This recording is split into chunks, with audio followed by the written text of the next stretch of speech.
I found a gaslighting compilation video of the Biden administration. The overwhelming consensus is going to pop up a little bit and then go back down. Telling you inflation wasn't coming. I really doubt that we're going to see an inflationary cycle. And proof that the media and quote-unquote experts admitted they were wrong a month before the invasion of Ukraine. Let's watch. I really doubt that we're going to see an inflationary cycle. Most economic analysts believe that it will have a temporary or transitory impact. The faster than expected increase in some of those prices is actually a good sign. The overwhelming consensus is going to pop up a little bit and then go back down.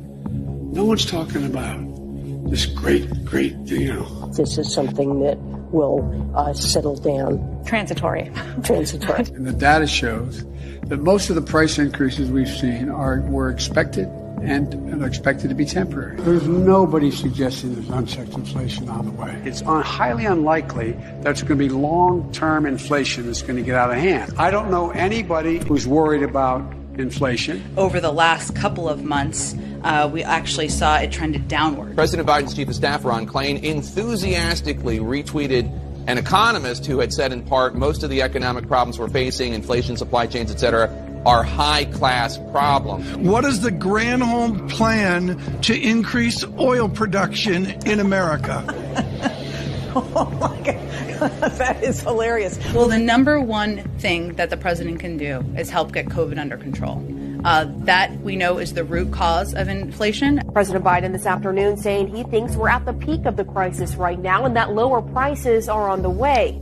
The inflation has everything to do with the supply chain. Make no mistake, inflation is largely the fault of Putin. I'm going to do everything I can to minimize Putin's price hike here at home. If you want to get rid of inflation, the only way to do it is to undo a lot of the Trump tax cuts. I think ever since you've come into office, things are really looking up. You know, gas is up, rent is up, food is up, everything.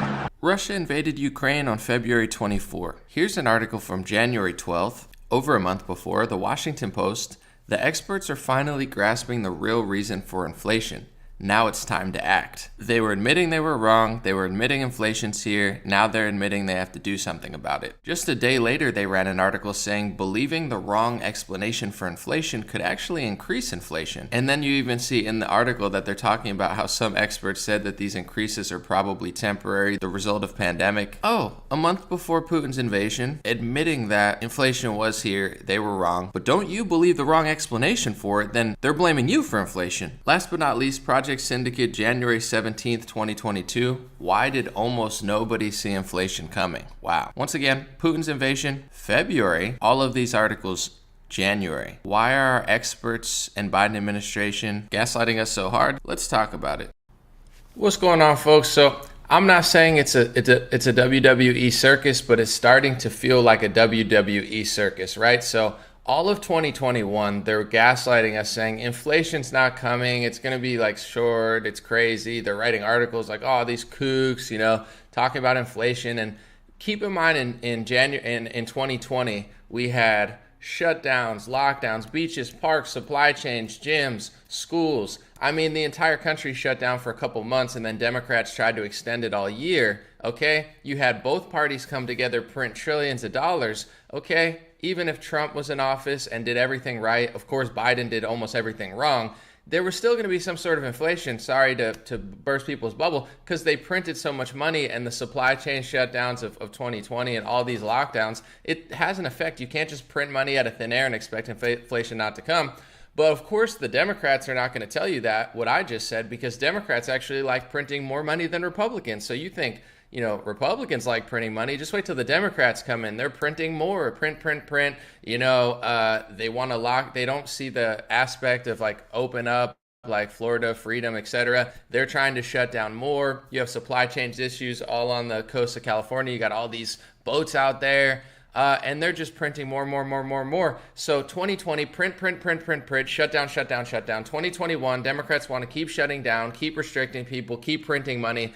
And then before the invasion of Ukraine, which was February, January came in, and then the mainstream media finally started admitting, this is why I'm starting to think it's like a WWE circus, right?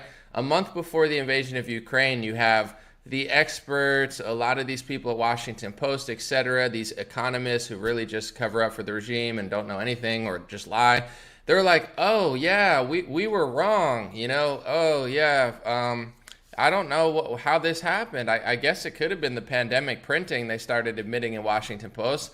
I guess we miscalculated somehow. I wonder, you know, what miscalculations we did wrong. And then you fast forward a month of Ukraine. Wow, how convenient, this perfect global catastrophe that you can just now blame for all of your excuses. You know, yeah, of course we're not doing the Keystone Pipeline. Of course we're shutting down oil contracts. Of course we want people to drive electric and we're trying to phase gas out anyway. And now we have the perfect excuse to just blame someone else. And I'm not saying Putin didn't do any of this. Of course, a lot of the gas issues are to do with that. But also, there's other ways to counter it that we could have been more prepared to lower them slightly or maybe drastically, and we're not doing that. It's the same reason in California, the gas is super high. Like it's always like $1 or $2 higher than the rest of the country. That's not organic. That's not Putin's fault. In 2017, I was paying, you know, the gas prices you guys are paying now, we've been paying in California for years. Was that Putin? No, of course not. There's partially Russia is to blame, partially, you know, our relationships with them and how we handled it is to blame, but they knew, and I just showed proof of that inflation was coming in January. They knew that. And I just find it fascinating how the whole world kind of seems like a stage. I'm not getting into any theories. I'm going to cut this video short and let it be like nice, easy, and shareable. But let's talk about 2020, right? I'm going to walk through why I'm starting to think it's a WWE circus, and they're all just like friends in on it or something. Okay. So the lockdown happens, you know, Trump puts Fauci on a stage, talks about Fauci like he's his friend for a couple months, gives Pfizer a bunch of money, Moderna a bunch of money, Johnson & Johnson, AstraZeneca, Operation Warp Speed. You know, socialism sucks, but except if we do it for Big Pharma. Here's some Big Pharma socialism that goes against all the laws of capitalism. I'm just going to stuff their pockets and print trillions of dollars. Okay. Now Biden's in office, right? And Biden and his administration and the Democrats are trying to mandate this vaccine, right? The Democrats are, if you're, you know, there's no reason to vote for Democrats anymore. They're more pro-mandate. They're more pro-restriction. You know, don't vote for them. Vote for the other side. It's the lesser of two evils. However, in my opinion, Democrats get in. Now they're trying to mandate this product that Trump gave them, right? Operation Warp Speed, mandate the product. And then Trump runs around the country selling the vaccine as if it saved 50 million lives, 100 million lives, the greatest thing since the Spanish flu epidemic, a human miracle. It's the greatest thing. So it's like, as the left wing of the bird mandates the vaccine, the right wing of the bird funds and sells the product. Oh, but I don't want to mandate it, but the left wing will do that. I'll just sell it for them. You know, so it's like, that seemed like a whole setup, but people haven't realized that. And then you go to 2022, and now nobody wants to tell the truth about why inflation's here, because the Democrats can't just tell you, oh, yeah, we suck at managing things. We shut down supply chains. We're totally incompetent when it comes to foreign policy. You know,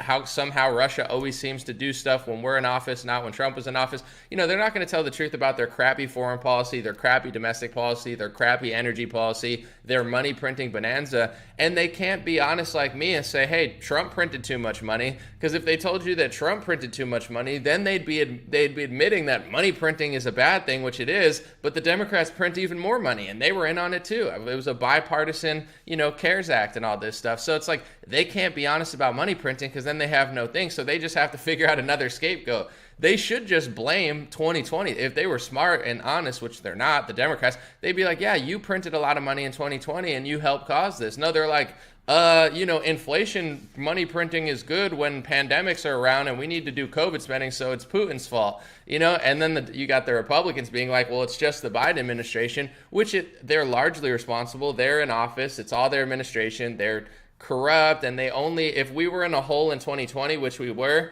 you know, I think we got put in a massive hole by both parties in 2020. Biden and his administration has the shovels, and it's like a competition to see how far down they could dig us into that hole. So they are responsible. But the part that I'm telling you is like, it just seems like a big show. Fund the vaccine, you mandate the vaccine, I'll sell the vaccine. I'll put Fauci on a stage, you put Fauci at a college. You know, you screw up the energy policy, and then randomly, just spontaneously a month later, you know, Russia invades, and now you have an excuse to, you know, blame everything on. So I'm not saying that it didn't happen organically. I'm just saying it's starting to seem like a big circus. And a month before Putin invaded, I just showed the proof. You know, they already knew inflation was coming. So it's a lot of things at once combining, but they knew. They're lying. Share this video if you like it. God bless you.